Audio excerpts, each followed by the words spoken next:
Makofi jameni. Sasa huyu mmesikia, hata hatujui, hata tunamuita wakili. Hii sura hata ukiangalia huwezi jua kama ni Mkikuyu ama ni Mluya, ni mtoto wa single mother, na anasaidia watu wote, si ndio? Bila kubagua, because that is the leadership everybody is looking for. This young man here is a greater leader than those tribalists. You hear trying to gather people along ethnic lines. This is a greater leader than those tribalists. Kweli si kweli? Mumesema tuungane bila mambo ya ukabila. Mumesema tusitishwe kama viongozi tufuata wa kabila. Ama tununue uoga. Yani ni mwana hata ikikora kwa yani.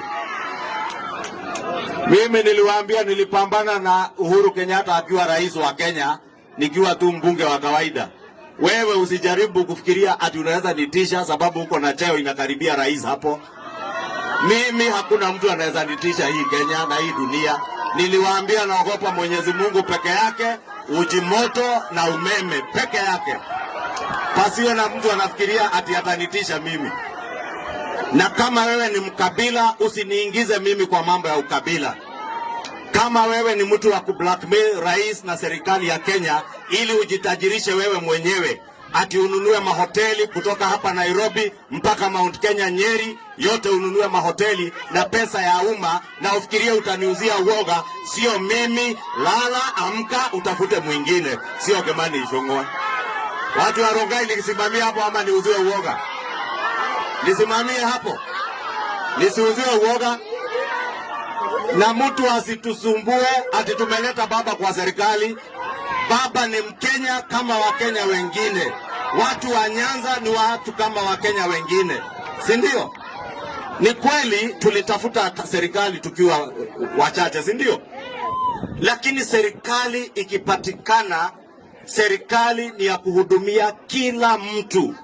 Wale walipiga kura na wale hawakupigia hiyo serikali kura, si ndio? So wale wanatuambia ati Kenya kuna shareholders, nataka niwaambie kutoka Rongai, Kenya ya shareholders imekoma na imeisha. Kenya ni ya Wakenya wote, na hakuna Mkenya atabaguliwa, uwe Mjaluo, uwe Mluya, uwe Mkisii, uwe Maasai, uwe Mkikuyu wa mlima ama ya Kikuyu mahali hakuna mlima ni hills, hatutabaguliwa. Ndio hito. Mumesema tusigawe kwa ukabila.